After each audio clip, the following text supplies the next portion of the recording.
Thank you. Thank you very much. Thank you. Thank you. Thank you very much. Thank you.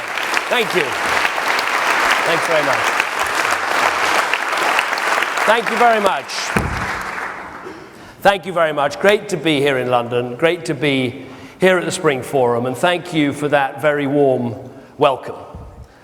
Well, it's not been a great week. I know that I should have handled this better. I could have handled this better. I know there are lessons to learn, and I will learn them. And don't blame number 10 Downing Street or nameless advisors. Blame me, and I will learn the lessons. I was very angry.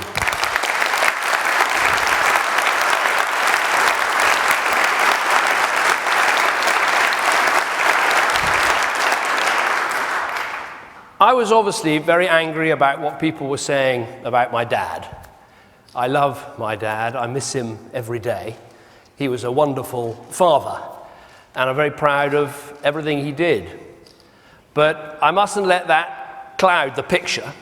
And the facts are these. The facts are I bought shares in a unit trust, shares that are like any other sorts of shares, and paid tax on them in exactly the same way.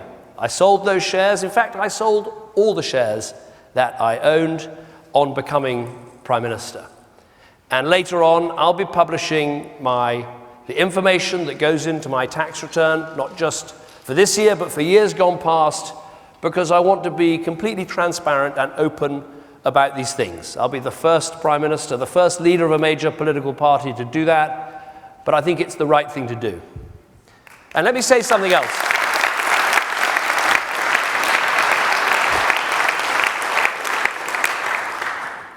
And let me be clear, this government that I lead will go on very clearly, very doggedly, very determinedly, making sure that we crack down on tax evasion and aggressive tax avoidance. We set low tax rates, but we expect people to pay them. And when Labour say, quite rightly, that we have given international leadership on this issue, that will go on being a signature tune of this Conservative-led government, and quite right too.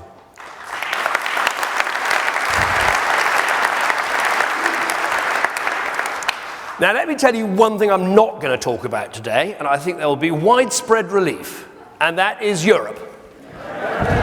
Now, Boris and I agreed we weren't going to talk about Europe. Did Boris keep his promise? I think he did. Yes? Yes? No? Oh. Well, I will just say one thing about Europe, one tiny thing, and it's this, and it's something I think we can all agree about. Whatever side we're on in this debate, let us not forget why we are having this referendum. We are having it because this party, this government, made a promise to the British people, is keeping a promise to the British people, so after 40 years they get their say, Europe in or out.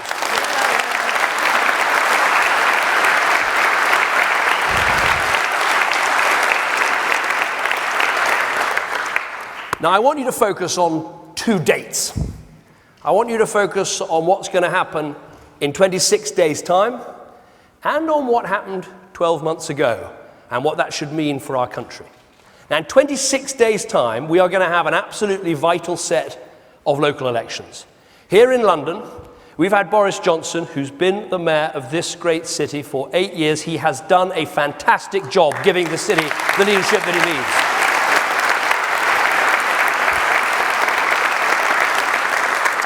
And in 26 days' time, we need to replace that great mayor with another great mayor. Let's make Zach Goldsmith the next mayor of London.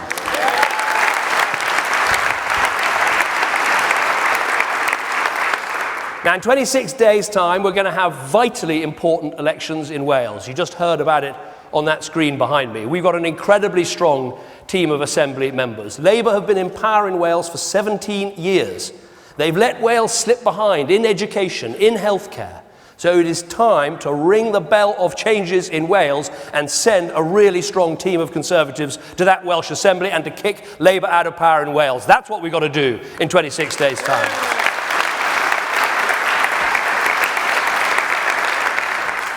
Now, in 26 days' time, there's a crucial set of parliamentary elections in Scotland. And we have got a real winner, a real star in Ruth Davidson. So let us do everything we can to make sure there is proper opposition in the Scottish Parliament, not a one-party state led by the SNP, but the strongest possible team of Conservatives led by our real star, Ruth Davidson. Let's make that happen in 26 days' time.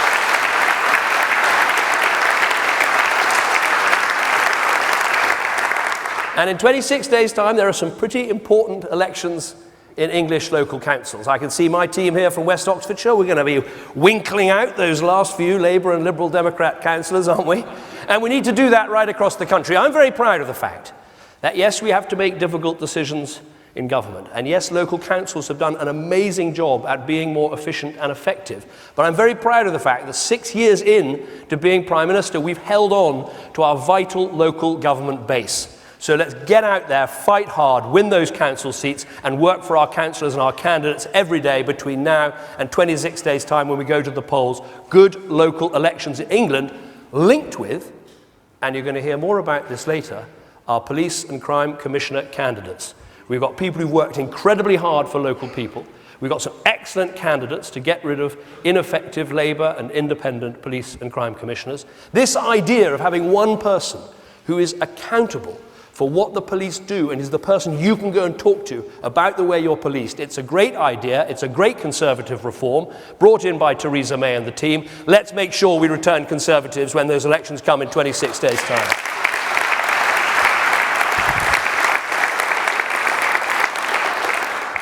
Now I want you to focus on what happened almost 12 months ago. 12 months ago, after a long and bruising election campaign, we had the first Conservative majority government in 23 years. I still remember what it felt like that night, what it felt like the next day, not just the winning of the election, but what it meant that we could do for our country. And what I want to say to you today is, if you put aside the European issue just for a moment, if you forget about the recent furore that we're going through just for a moment, you can see, I believe, emerging one of the boldest, most radical Conservative governments that we've had in our lifetime, that is absolutely focused on making our economy stronger, on making our country greater, on making our society fairer. It is carrying out reform after reform.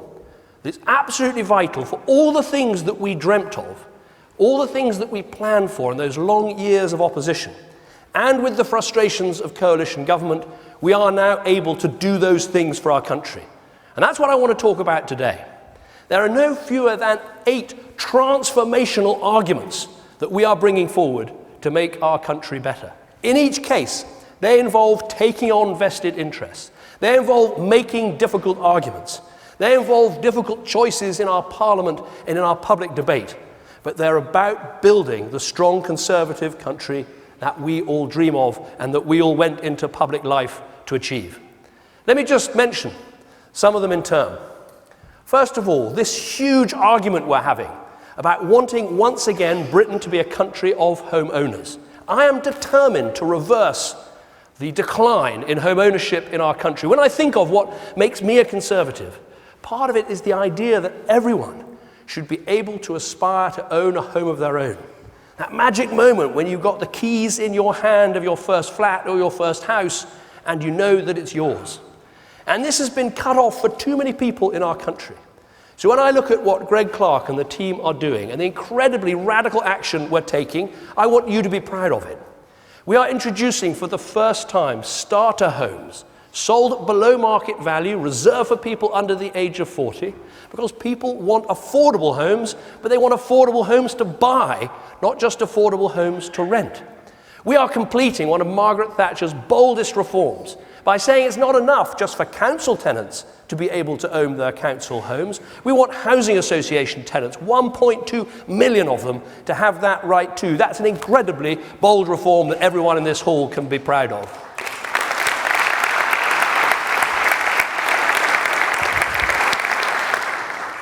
Look at the huge revolution that we're bringing about in our schooling system. In those long years in opposition, we all dreamt of an education system that basically meant strong and independent and excellent schools within our state sector. We wanted to end forever the idea that you could only get a good education if you were prepared to pay for it. And when I see what's happening now in this great revolution that Michael Gove started, that Nicky Morgan is completing, I think it's going to be one of the truly great things that this government does. There is now school after school that used to be getting maybe 30, maybe 40% of pupils getting 5 good GCSEs between A to C at 16, now getting something like 70% or 80%. And if we can do it in the toughest parts of our country, as we are, we should be able to do it anywhere. I get to go to some amazing places and meet amazing people in this job. But one of the things that gave me more pleasure than anything I can recall was going to the West London Free School, which Toby Young and others did so much to set up, opening their new building. And as I sat in that assembly and heard music as good as you'd get in any independent school, singing, manners, aspiration, brain power, leadership, great teachers, as good as anything you'd get in the independent sector, it made me so proud to be a bold, reforming conservative, bringing this revolution to our schools. And that's why having every school an academy, making sure we complete the curriculum reforms, the exam reforms, making sure the apprenticeships are there, unlocking the university places, all of these bold educational changes, they are a vital part of what this government is all about. And when it comes to these reforms, we must complete this revolution.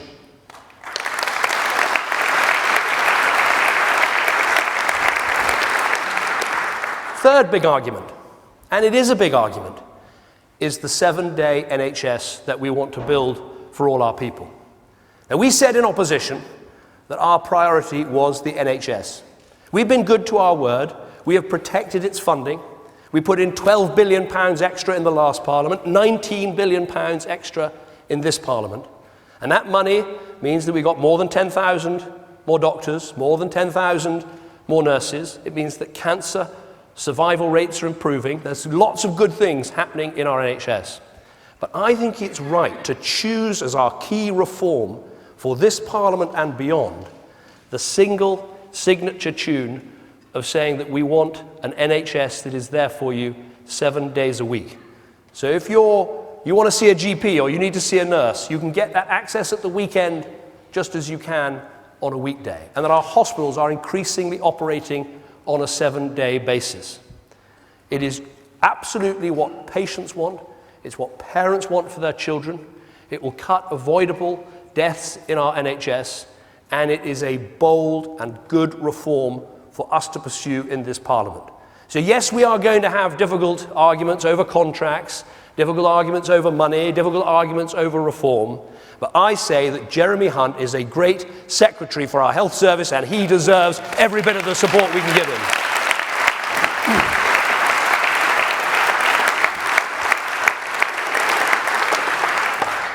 Fourth big transformational argument. We are changing the way that our country is run. These city deals, starting with this massive devolution to Manchester and the Northwest, are genuinely putting power in the hands of local people. The Conservative Party to me has always been a party of devolution, but for many years we were about economic devolution. We were about saying to people, we want you to own your own home. We want you to keep more of your own money to spend as you choose. We want you to own a share of the business that you work in. But we weren't always so keen on political devolution. Well, now we are. We are the true party of devolution in Britain today.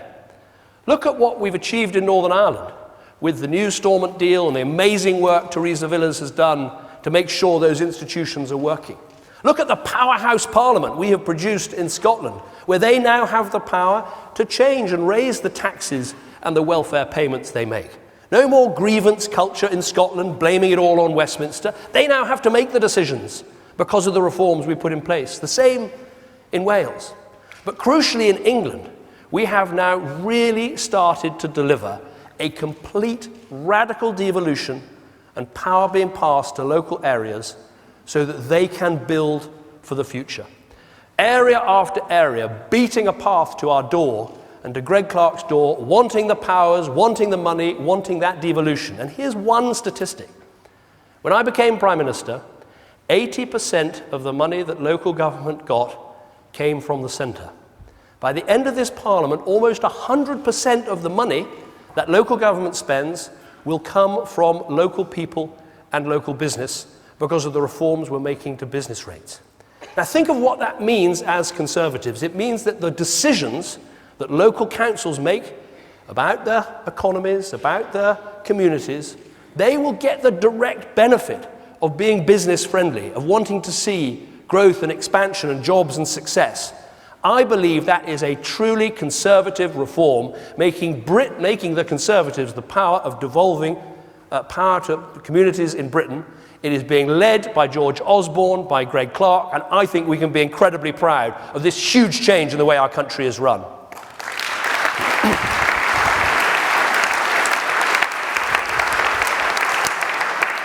Transformation number 5, something we've always talked about in opposition, is making this a genuine enterprise, free market economy that rewards effort and success. A country that is the best place in Europe to start a business, to grow a business, to run a business. That is what we're now delivering. We said when we became the government in 2010 we wanted to get the corporation tax rate down as a great banner hanging over Britain to say, come and invest in our country, build in our country, pay taxes in our country, but grow and succeed in our country. We've now got not an 18% corporation tax rate in prospect, but a 17% corporation tax rate in prospect. We're funding startup loans, we're funding the enterprise allowance, we've got 1 million new businesses in our country. That is an economic record and an economic legacy that this party and our Chancellor of the Exchequer, George Osborne, can be rightly proud of.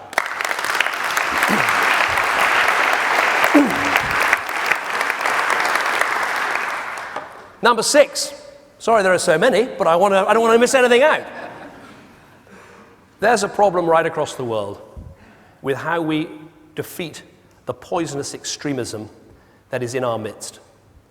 It depresses me more than I can possibly say that young people who grow up in our country, who have all the opportunities that can involve, that have often loving parents, warm homes, they go to great schools, but they get radicalized on the internet, and the next thing we know, they are strapping bombs to their chests and blowing people up either in Syria, in Iraq, or more recently, right back here in Europe, in Belgium, in France, and who knows, we cannot be immune from that ourselves here in London or the rest of the United Kingdom.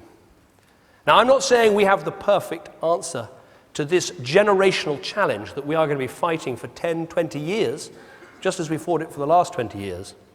But I sense actually in this country and in this government, we have a clearer view about the evil that we face than many others around the world. And the truth is this: of course, we must tackle poverty in all our communities. And being poor doesn't help when we're trying to turn young people away from extremism. But poverty is not the cause. Too many of these people that go to Syria, that become radicalized, are graduates or come from comfortable backgrounds.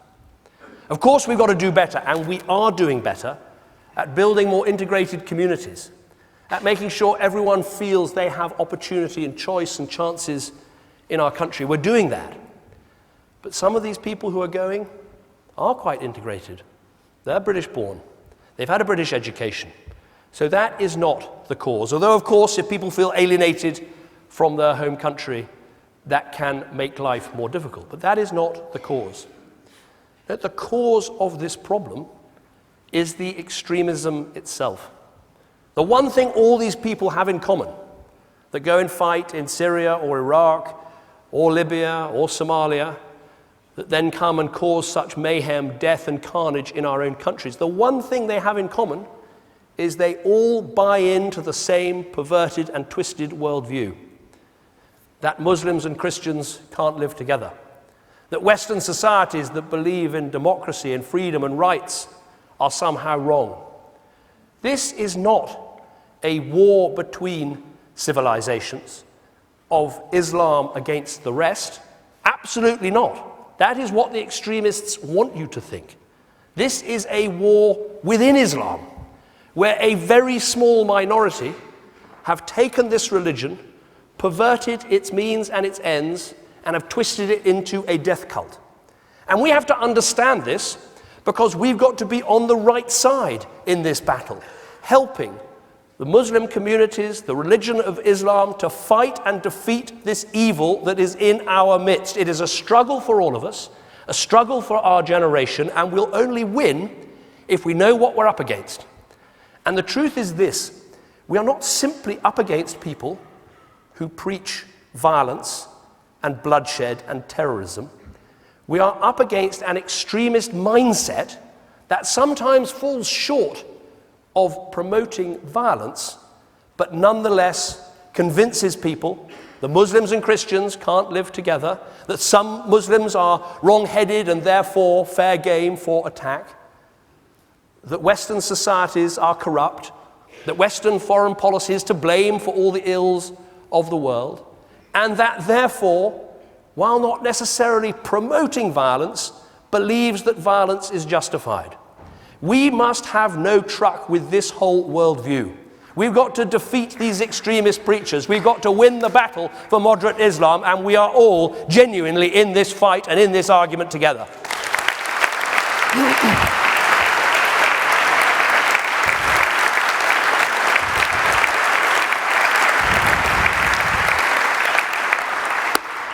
Nearly there. Number 7. We are transforming Britain's place in the world. One of the things I found most depressing on becoming Prime Minister in 2010 was that when your economy isn't performing, when you're saddled with a massive deficit, when your economy is in difficulty, it doesn't matter how many speeches you make about Britain's global ambitions, Britain's global reach, no one really will listen. But now our economy is growing again.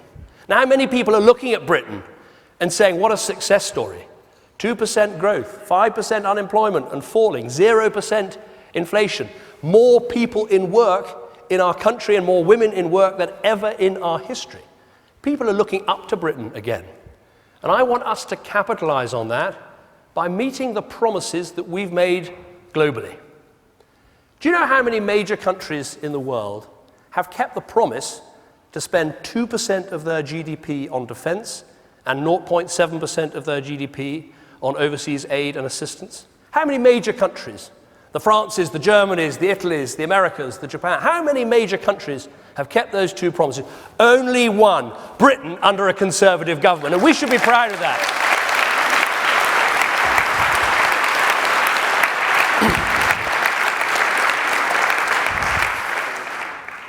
Final one, number 8. But actually it's the one that links them all together. I think when you ask all of us what truly makes us Conservatives, what made us want to join this party and work for this party and change our country, I think very often it comes down to one word: opportunity. The idea that we are about trying to help everyone realize all of the talent that they have. So that is why we want to see a growing economy. That's why we want to reform our school system so everyone gets the best chance in life. That's why we're funding childcare so mums can go back out to work if they want to help their families. That's why we're uncapping university places so as many people can study at a university who've got the grades and got the ability. That's why we're funding 3 million apprentices in this parliament to beat the 2 million apprentices we funded in the last parliament. We believe in opportunity, giving everyone the right to fulfill the talent that they have. But I think if we're honest with ourselves, sometimes Conservatives have seen opportunity purely in the economic sense. Let's break down the barriers that hold people back economically. And we're good at that. We do that. We should be proud of that. And these reforms all are of a piece. But if we're going to be the true party of opportunity, we've got to break down every barrier, not just the economic ones.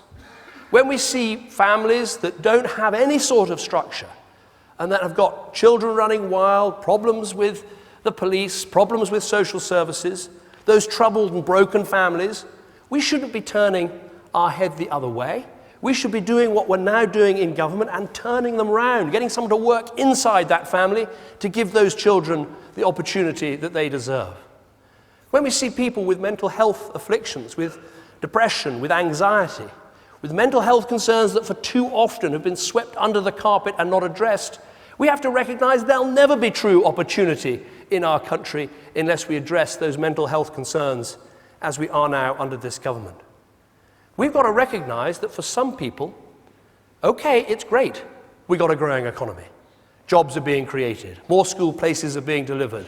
Universities are being uncapped.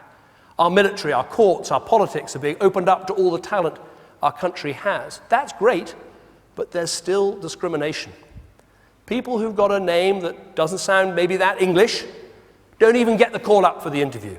People still get discriminated against because of the color of their skin, because of the person they choose to love, sometimes because of the sex they are, a woman rather than a man. If we are going to be the true party of opportunity, and that should be our goal, if we're going to break down all the barriers to success in our country, we've got to be every bit as passionate at fighting discrimination, fighting racism, fighting disadvantage in all corners and pockets of our country as we are about creating jobs and great schools. And that is the modern Conservative Party we're going to demonstrate in this 5 years.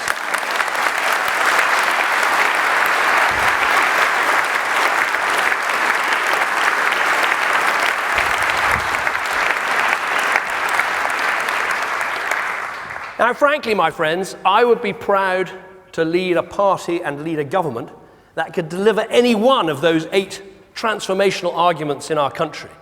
Transforming home ownership, improving our schools, a 7-day NHS, changing the way our country's run, really tackling extremism, building that enterprise economy, enhancing Britain's place in the world, or being the true party of opportunity. Any one of those 8 would make me be proud to lead this party, to lead our country. But I want us to shoot for the moon and go for all 8. We've got the team, we've got the talent, I've got brilliant ministers, this fresh intake of MPs in 2015, one of the most talented our Parliament has ever seen. We've got the energy, the enthusiasm, the ideas, we've got the backing of our great membership, our councillors and our MEPs. So yes, let's get this Europe argument done. Let's get this decision made. Let us make sure that decision is put in place, whatever it is. But let us make sure, even as we do it, that this is going to be the boldest, the most radical, the most transformational Conservative government in our lifetimes. We've got the people to do it, so let's make sure we do. And let's remember this. If we fail, if we falter, if we fall back, the alternative facing our country today is truly dreadful. The Labour Party today is the most left-wing, the most anti-free market, the most anti-strong defence, frankly, the most anti-Britain, in many cases, Labour Party I have ever seen in my political lifetime. Just look at what they've got on offer. The economy spokesman doesn't believe in a market economy. The agriculture spokesman doesn't believe in farm animals. The defence spokesman thinks we should put nuclear submarines out to sea without missiles on. Their leader seems to be out of touch with everything that this country wants to achieve in the world. And yet we are the only people standing between this Labour Party and power. So we have a huge responsibility over the coming months and over the coming years to settle this issue over Europe, and it's right that we're having that referendum, to show the discipline and unity and purpose that is vital for government. But above all, to recognize that we have got a transformational agenda for our country, an agenda that will make our economy stronger, that will make our country greater, that will make our society fairer. Now, I know there have been other issues talked about this week, but just take this week. This was the week that this party, this Conservative Party, introduced for the first time in Britain a national living wage of £7.20 an hour. This was the week that this modern, compassionate Conservative government said that you can earn £11,000 before you start paying any income tax at all, completing the process of taking the 4 million poorest people in our country out of income tax altogether. That is my message to you today. We can be the boldest, the most radical, the most transformational Conservative government in modern history. We have the people, we have the plans, we have the passion, we have the vision. So in 26 days' time, and then onward for the next 5 years, let us give it everything we've got to win and to win for Britain. Thank you.